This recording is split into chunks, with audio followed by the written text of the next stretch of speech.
Gosh, we're sorry about that. We had a little internet hiccup for a minute there. We lost internet. That was pretty wild, wasn't it? Can you put into the live Facebook chat to tell people to refresh? Because they're probably going to have to refresh their in the Facebook chat? YouTube. YouTube chat? I can if it shows back up again. As of right now, it hadn't shown back up again, so sorry. It was I'm our still internet. our internet just did a temporary crash. But for what it's worth, I blame the hurricane. I'm blaming anybody but us is who I'm blaming. It was a communist. Hey, man, you know what? It's our first live stream, like, in forever, so a hiccup is... And I'm pretty sure we don't have to tell people that they need to that they need to refresh. I think they're probably going, what in the world is happening here? But anyway, we were talking about the DACA thing. And Congress doing its job. It just cracks me up how far the mainstream press is, how far out of their way that they're willing to go to make it look like Donald Trump is this evil, racist, bigoted bastard. I shared a video on Facebook today of a guy in Parliament, one of the MPs over there in Parliament, and the title of it was like, "This guy gets it," and he's trying to explain to Parliament the reasons. I know you guys think that he's a racist, but we, as a whole, need to try to ask ourselves, if he's all these things, why did 61 million people vote for the man? I mean, that's a question that so far the Democrats have been unwilling to ask themselves, and all of the network news, all of the mainstream press outlets, the traditional press outlets, it's like they refuse to ask themselves that question. It's much easier to say, and believe me, I've seen it by some pretty big names this week, how racist Donald Trump followers are. I've heard untold amounts of people say that if you voted for Donald Trump, you are a racist, either overtly or covertly. You're a racist, or subconsciously, where you're racist, but you don't know you're a racist. You're too stupid enough to know that you're a bigot. I'm sorry, but bigotry and racism, those are intentional things. You don't not know you're being a racist. And a lot of the things that people, are calling racism, all right, it might have been racism at one point. But to me, racism is like beauty, It's in the eye of the beholder. Because, like, if you take something as racist, that means that, you've probably found it to be offensive. And we've said millions of times that being offended is a choice. That's not saying that there aren't some things that, a person can say that, that isn't just flat out racist. But how about being just a little bit more careful about where you sling that word? Yeah. That's all we're saying. And, you would think, though, that people, particularly those in the press, would be happy that Donald Trump is not trying to take this stuff on himself, that he's not just going willy-nilly with all these signing statements and executive orders some people we know. Like he's not trying to be the imperial president that they figured he would be. Oh, he's just going to be acting like he thinks he's the king. He's going to have no respect for the Constitution, et cetera, et cetera. On the contrary. And here he goes and says, hey, how about let's start doing this immigration thing constitutionally? See, my goodness. They can't wrap their heads around Donald Trump believing in the Constitution and the rule of law. For them, that is just a completely foreign concept. Or that he could actually be having compassion. Well, no, wait a minute now. Donald Trump and compassion, come on now. Hispanic children. Yeah, come on now. I'll tell you something else I saw. We were talking about the hurricanes earlier. I don't know why it just made me think of it. But it goes to show just how far people are willing to go. And how far people are willing to go to be racially offended. There was a Facebook post where this it's a young broad, all right, but she was trying to make the point that because Hurricane Katrina hit New Orleans, Harvey hit Houston, Irma is hitting southern Florida, that these are somehow, that this is being engineered, that this is by design, that, now get this, that President Trump has somehow, even though they say he ain't smart enough to find his butt with both hands, that he's going to be smart enough to engineer not one, not two, but 3 hurricanes to hit largely Hispanic and black populated areas. Now, it couldn't have anything to do with the state of Florida, southern Florida, and Texas being largely Hispanic anyway, seeing as how that you've got or black in either one of those cases. It's almost like they want to believe that, decades ago we started herding black and brown people to New Orleans, Houston, and South Florida just so we could wipe them out with hurricanes. It's genius. And Donald Trump, he's been working behind the scenes because this trend has been going on for like decades, man. He got to be the brightest idiot I've ever seen. And powerful. And they tried to do this with Bush too. Remember during the Katrina thing, Katrina was all Bush's fault. There was that same line of thought that said somehow or another, President Bush used HAARP to control the weather and sent Katrina to New Orleans specifically to wipe out the Ninth Ward because that wasn't nothing but black people. And President Bush, remember, Kanye said it, President Bush hates black people. And they may had such a good time making President Bush out to be this complete moron. All of a sudden, he was going to be genius enough to engineer these hurricanes? Right. Which is it? Is President Bush and President Trump, are they geniuses or are they idiots? You guys got to let us know. I don't know what to believe anymore, man. Which is it? Well, I got it. Can you just see President Bush going, you know what there, Dick? I think it'd be a pretty good idea if we could. Can't we get that HAARP program out there to engineer us one of them hurricanes? I got a bad po' boy sandwich down there in New Orleans one time. I think it'd be a pretty good idea. Let's just wipe them on out. Well, I got an idea. Since you brought up about what we don't know what to believe, let's start talking about something that we know we can believe in. Ooh. Because we're hitting that part of the show. We're going to it a little early tonight because, we told y'all last week that we was going to start telling Bible stories in the Honest Answer in fashion. our way. Our way. Yeah. And I told y'all in my Facebook teaser that you might want to go read chapter 6 of the book of Daniel, which is in the Bible, by way of preparation. Marty, do you want to read chapter 6? It's not terribly long. Do you want to go ahead and just read it? Well, okay. So that we won't be like misquoting, or Well, let's see. Let me see if I want to read it because it's not. Well, I'll read it quickly. Okay, here we go.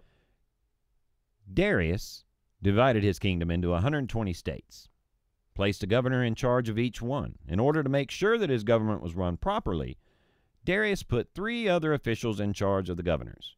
One of these officials was Daniel.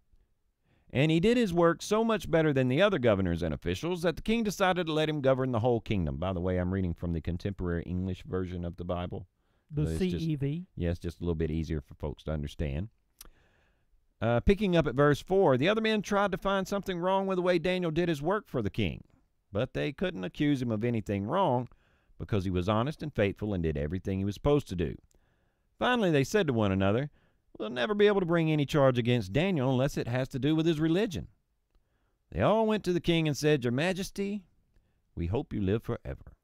I think that's one of them Arabic things that they always say. Right. But anyway, all of your officials, leaders, advisors, and governors agree that you should make a law forbidding anyone to pray to any god or human except you for the next 30 days. Everyone who disobeys this law must be thrown into a pit of lions. Order this to be written and then sign it so that it cannot be changed, just as no written law of the Medes and the Persians can be changed." So King Darius made the law and had it written down. Daniel heard about the law, but when he returned home, he went upstairs and prayed in front of the window that faced Jerusalem. In the same way that he had always done, he knelt down in prayer 3 times a day, giving thanks to God. The men who had spoken to the king watched Daniel and saw him praying to his God for help. They went back to the king and said, "Didn't you make a law that forbids anyone to pray to any god or human except you for the next 30 days? And doesn't that law say that everyone who disobeys it will be thrown into a pit of lions?" "Yes, that's the law I made," the king agreed. "And just like all written laws of the Medes and Persians, it cannot be changed." The men then told the king, "That Jew named Daniel, who was brought here as a captive, refuses to obey you or the law that you ordered to be written, and he still prays to his God 3 times a day." The king was really upset to hear about this, and for the rest of the day he tried to think how he could save Daniel. At sunset, the men returned and said, "Your Majesty, remember, no written law of the Medes and Persians can be changed, not even by the king." So Darius ordered Daniel to be brought out and thrown into a pit of lions. But he said to Daniel, "You've been faithful to your God, and I pray that he will rescue you." A stone was rolled over the pit, and it was sealed. Then Darius and his officials stamped the seal to show that no one should let Daniel out. All night long the king could not sleep. He did not eat anything, and he would not let anyone come in to entertain him. At daybreak the king got up and ran to the pit. He was anxious and shouted, "Daniel, you were faithful and served your God. Was he able to save you from the lions?" Daniel answered, "Your Majesty, I hope you live forever. My God knew that I was innocent, and he sent an angel to keep the lions from eating me. Your Majesty, I've never done anything to hurt you." The king was relieved to hear Daniel's voice, and he gave orders for him to be taken out of the pit. Daniel's faith in his God had kept him from being harmed, and the king ordered the men who had brought the charges against Daniel to be thrown into the pit together with their wives and children. But before they even reached the bottom, the lions ripped them to pieces. King Darius then sent this message to all people of every nation and race in the world. "Greetings to all of you. I command everyone in my kingdom to worship and honor the God of Daniel. He is the living God, the one who lives forever. His power and his kingdom will never end. He rescues people and sets them free by working great miracles. Daniel's God has rescued him from the power of the lions." And the last verse, verse 28 in chapter 6 says, "All went well for Daniel while Darius was king, and even when Cyrus the Persian ruled."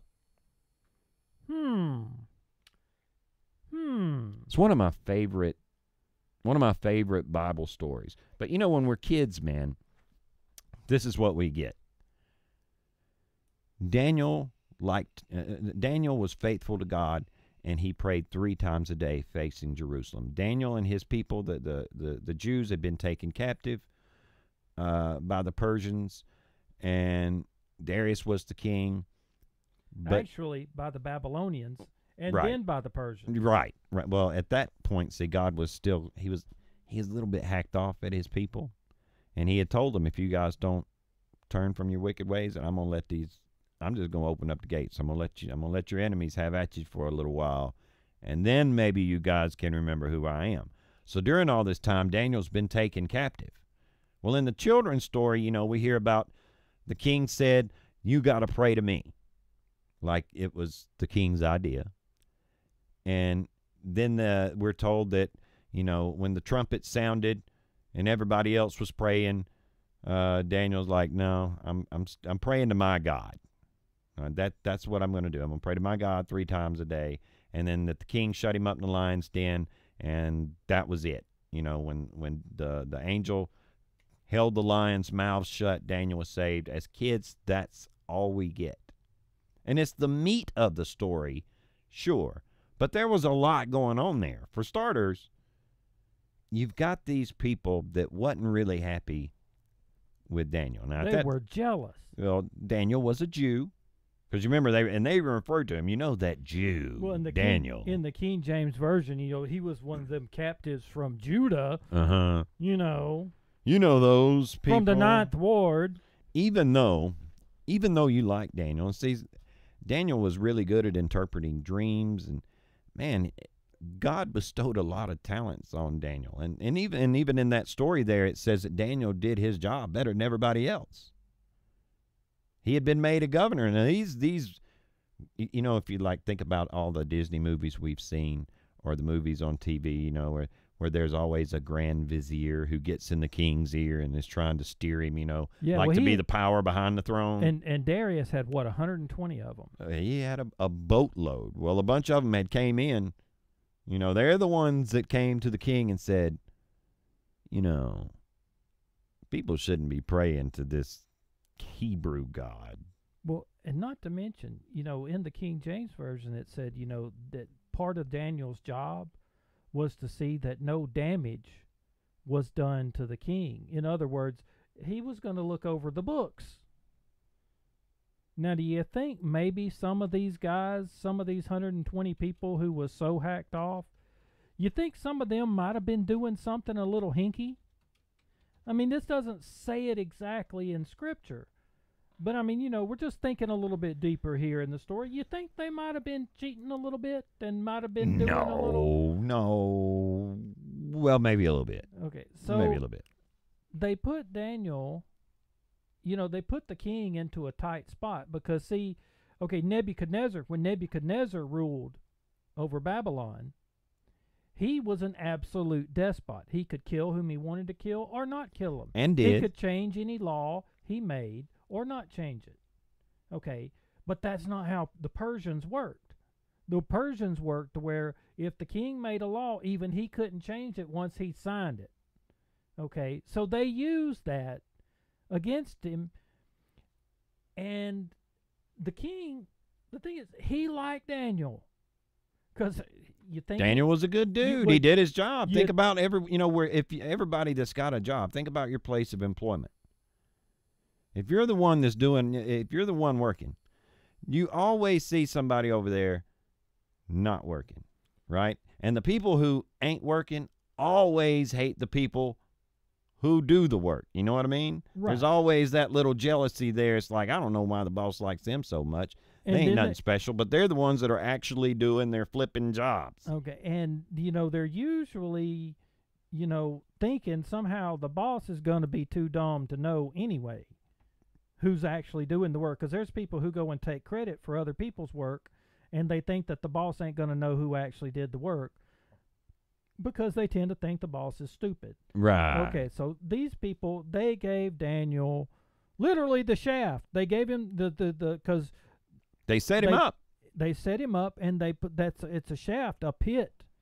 That, by the way, archaeological evidence has showed that the Persians did this. They had pits where they kept lions so that the lions could eat people that they didn't like. I'm glad you brought that up because that's one of the reasons that I wanted to do these Bible stories the way that we've been doing them. I can't tell you how many times I've heard people say that the Bible is nothing but a bunch of made-up fairy tales and that there's no way possible they could believe it. And people have spent their entire careers trying to disprove the Bible. I mean, they've tried so hard to even say, like, for example, that, like, King David never existed. Right up until just a few years ago when they actually found one of King David's, a seal with King David's name on it. All of these people that you read about in the Bible, Nebuchadnezzar, anybody want to dispute whether or not Nebuchadnezzar was real? Or whether he actually ruled over Babylon? Right, or Xerxes, or Alexander the Great. Anybody, that wasn't exactly what they called, he wasn't referred to as Alexander the Great, but Daniel prophesied that Alexander the Great would come and win. And he did. We're telling you this story out of Daniel chapter 6 because we hope that you will actually go and read not only the book of Daniel, because it's pretty cool. But then go read the book of Hebrews, where Daniel's name is specifically mentioned in what we Christians call the Hall of Faith as one of the people whose faith justified him before God. You know, you said something earlier before we went on the air when we were talking about this. Mm-hmm. About the differences in faith and belief. Yes. Okay. Explain the difference in faith and belief where people can understand it, man. All right. King Darius actually believed in Daniel's God. But Daniel had faith in Daniel's God. Okay, here's the thing. The way I explained it, this is not original. I heard Chuck Missler give this explanation. I thought it was fantastic.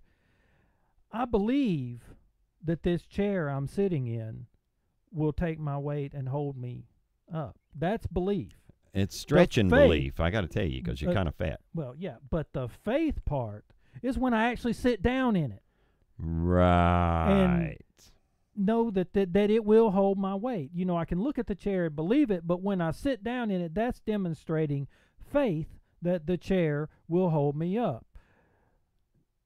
Darius believed, but Daniel had the faith. But now, our favorite part of the story, though, is when, you know, the grand viziers, the king, they throw Daniel down in that shaft, right? Mm-hmm. Roll this great big old stone over the top of it. They used that Persian law to get Daniel into the pit in the first place. But then they roll the stone over the top of it. Then the king puts his seal on it, and then they put their seal, the counselors put their seals on it, just to make sure that in case some guard was walking by and went, well, maybe it'd be okay if I open this up. Those seals meant, no, nobody can open it up. It worried the king half to death because he really liked Daniel. Next morning, he goes down there. He's like, hey, Daniel, you know, are you at least there? And Daniel's hollering up, I'm cool, man. I'm just down here chilling. I got this angel in here with me. He's kept the lines, you know. We just been down here laying around, you know, just hanging out. You think Daniel probably had a better night than Darius did? I bet he was a lot warmer. Darius in the King James version says that the sleep left the king that night. In other words, the king could not get a good night's sleep. I think Daniel probably had a much better night. Don't you know, he probably didn't sleep, but can you just imagine you get put down in the pit of the lions, and the Lord sends an angel down there to tell the lions not to eat you? I would have been just so happy and so excited. No, I'd have still been able to get some sleep. Well, you're sort of. I'm kind of a lightweight there when it comes to staying up late at night. But if I know I got an angel, if I'm looking and there's an angel standing right there, and he's like, "Don't worry about it, man. I got these lines. We're gonna be all right. Go ahead, get you some sleep." I'm out. I'm going to sleep. But Daniel had a good night. Yeah, he had a good night because there was the angel sent from the Lord down there and told them lions, "Y'all leave Daniel alone." So then, when the king hears Daniel, he's like, wait a minute. So your God protected you, and y'all must have been falsely accusing Daniel. Yes. And our law that can't be undone says that if you accuse somebody falsely, you get done to you whatever was done to them. That sound about right? Well, it was actually you and your family. Oh, yeah, that's right, because we did read that just a minute ago, that those counselors and their families were cast into the pits. But before they could even get in there good, the lions had already just broke them all into pieces. So you can't even say that that when Daniel went down there, the lions wasn't hungry. Because it was about 100, it was at least 120 counselors and all their families, and the lions ripped all of them. You think maybe it was because, you know, Daniel stunk, or like, you know, they were like, nah, I don't. We don't eat Jews. We don't eat Jew. We don't like kosher stuff. You think maybe that's what it was? No, now there are people who do all kinds of special pleading, you know, about this argument, but no, there wasn't nothing wrong with them lions. There was, the only thing wrong with them lines is they had an angel of the Lord saying, And not saying, this, go ahead, make not, a move. Go ahead. not this guy, not Daniel. And so, the king, see, this is what happens. This story isn't just about having faith in God. It's about it's about slander. It's also about courage. About courage. And here's another thing. And this is what when I was praying about this, what God was talking to me about was Daniel's attitude. When Daniel knew about the decree that he wasn't supposed to go pray to his God, he was supposed to go pray to the king. But Daniel did not change his behavior, not one bit. He didn't go out and defy the king. He didn't stage a big protest in the middle of the town square or anything like that to draw attention. Nope. He just said, I'm going to do what I know is right. I know I'm going to do what my God tells me to do. And what I've been doing every day anyway. Well, let's move that to today's time frame, all right? Mm-hmm. All right, now today, arguably, the Christian population is looked at as either completely Looney Tunes or a bunch of hypocrites. They're too self-righteous. The Christian population is really a bunch of people that just believe a bunch of made-up fairy tales, and their faith is useless, all right? Now, that's sort of what these counselors were trying to prove to the king, that the God of the Jews was that he was a useless God, or that he wasn't even as real, because remember, they deified their kings. Yeah. Right? So they're trying to say, this Hebrew God, he can't compete with you. And they made that law. Now you think about it. Here you and I right now. There's flattery in there. You and I right now are sitting here on camera, openly discussing our Christianity, right? Right. Now, the absolute worst thing that's going to happen to you or me for professing our Christianity is that some yahoo might put something there in the chat, just like you guys are a bunch of dumbasses or something like that. They're going to They're call us names. They'll make fun of us. That's the absolute worst thing that we would have to deal with as Christians in the United States. Now, over there in Egypt or in Saudi Arabia, go ahead and be in Saudi and get caught going to some of these holy sites as a Christian. If you're even caught on the land, or be in Syria, be a Christian. Try being in Iran and being a Christian. Try being in China and being a Christian, or North Korea and being a Christian. In this country right now, we got it made in the shade, man. All we got to do is just do what God wants us to do and let everybody laugh. Because, quite frankly, we're at the point, most Christians are at the point now where we don't care. We've seen with our own eyes God at work. Now, the people that are in the world that are saying, well, I ain't never seen God work, and there's no proof. You can't prove to me that God works. Well, you know what? You're probably right.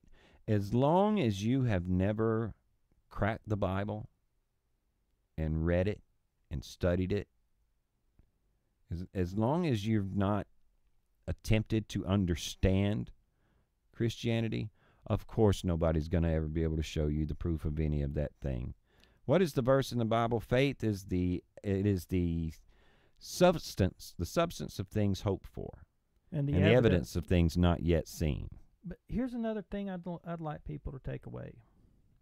I would like for you to read the whole book of Daniel, especially when you start hearing about the 70th week, when Daniel starts having visions and he delivers a prophecy. Then go read the book of Revelation. Well, Revelation's some pretty tough reading there, kiddo. Yeah, but the book of Daniel, it might as well say there at the end, write this down on your hand because you will see this material again, yeah. Because you do see it again in Revelation. Okay? Every book in the Bible is tied to every other book in the Bible. Mm-hmm. Okay? Christians, we who study the Bible and who really believe this, we see this, okay? And through some of that study in our own lives, I mean, since Marty and I, we're not really good teachers. We're not really, we're not called to preach to y'all. No. But we are bearing witness. When we're reading you these Bible stories, I've had that lion's den inside of myself. There's a reason why they call, when they refer to a bunch of lions, you know what they call them? A pride. Uh-huh. Well, see, I've had that lion's den in my heart. God has brought me out of that pit, because pride is like a roaring lion. Woo, you go on, boy. So I'm just bearing witness to y'all. I have been pulled out of a pit of lions by God. There are things that have happened in my life that are explained no other way. Marty's got the same thing. This is the same story. Anybody who has been a Christian for any length of time will tell you that Jesus Christ has changed them. Oh God, you can't call yourself a Christian if you can't point to the change. You know what I'm saying? If you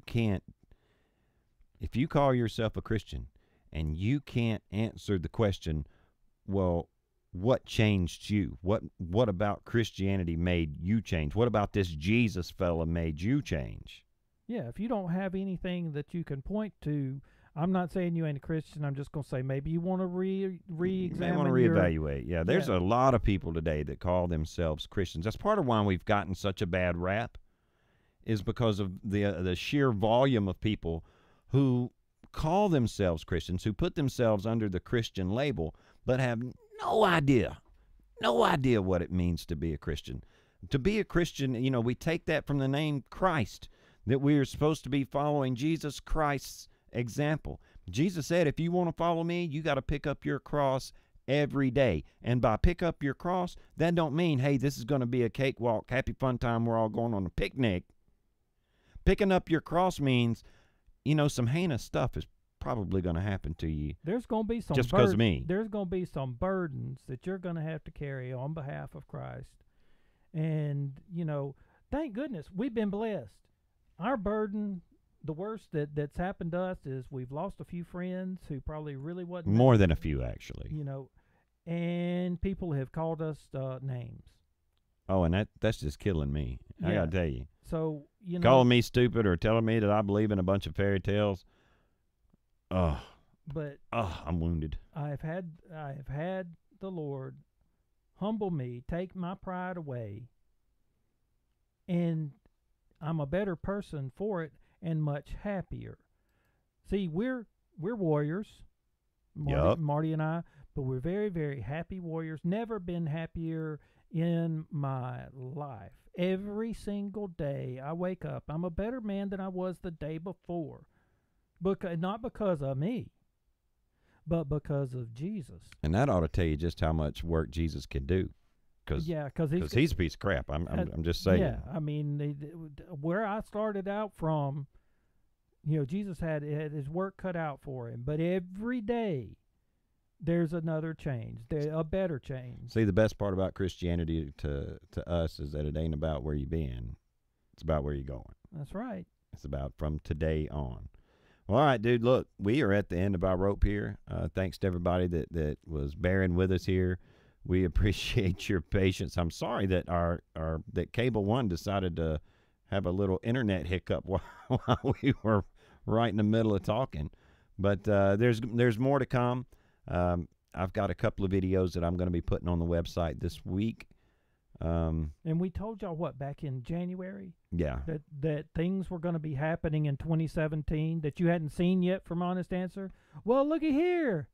Yeah. There's one. And if you want to see the videos in the future, if you want to see this broadcast in the future, you'll only be able to see it from honestanswerradio.com, because this is our first and only broadcast through the YouTube platform. Because even though, don't make no mistakes here, we may be Christians, but we ain't above saying up yours to Google and Yahoo.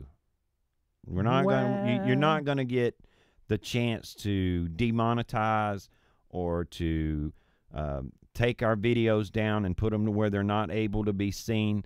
I've looked at our statistics and stuff. You know how many flags we've got from Google based on controversy or something like that? How many?